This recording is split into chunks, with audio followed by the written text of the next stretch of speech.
What they are even underread this particular nuisance and this lady and Biafrans. Can sweep under the carpet because this door story is again all the too much. All the too much. Man, we can feel in the way here on your can way home. Man, only a cost gray damages in Burib. Here was a case 19 working no Finland.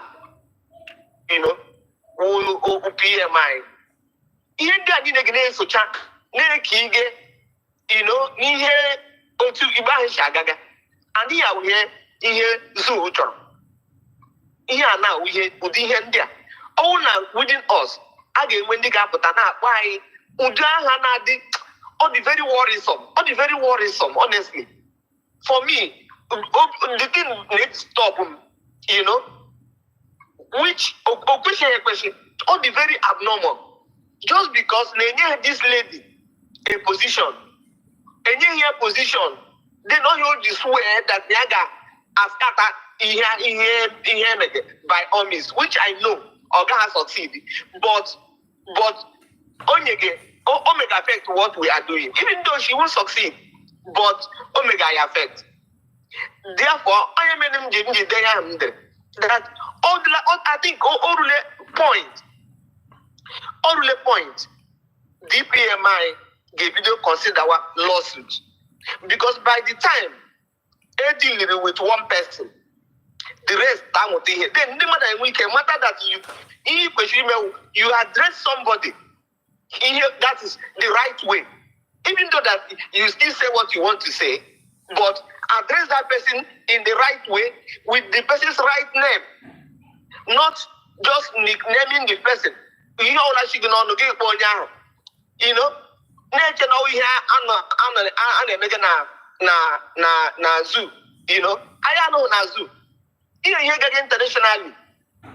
Mother maybe I know what I mean. You could only maybe only case I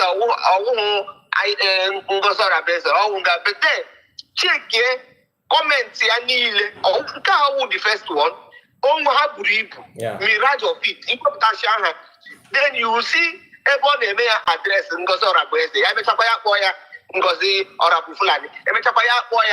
terrorists. Even this one also, she ended up saying the chief armed force of the terrorists. So that alone is has a green light. Exactly. Because this thing I got honestly, I remember I got funding now say the woman and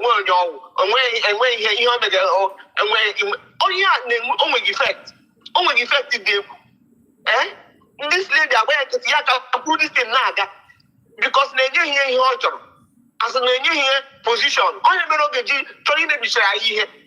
Now say I want to DPM here this your program. Yeah, we're going to do for no open die we here. Only time okay consider lawsuit with one person, just one person first. By the time I try with one person, then everybody remember all address use the right thing or the right name, name the person address.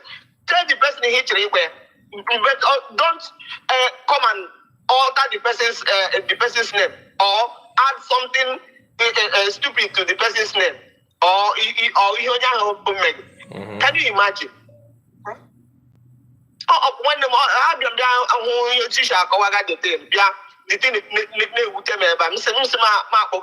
thank you so much. I did my take here on board, honestly, because the thing I got fall behind or fall back. This Eggman, for the terrorists, all of them are saying like a lot of money they should run together. It's annoying. So one nigga like this. It's annoying. Not all the terrorists. It's annoying. Thank you so much, my sister. Thank you. Thank you. Yeah, my lagama. Thank you. Hello, sir. Hello? Hello, sir. Good morning. Yeah, Kai, good morning. You're welcome.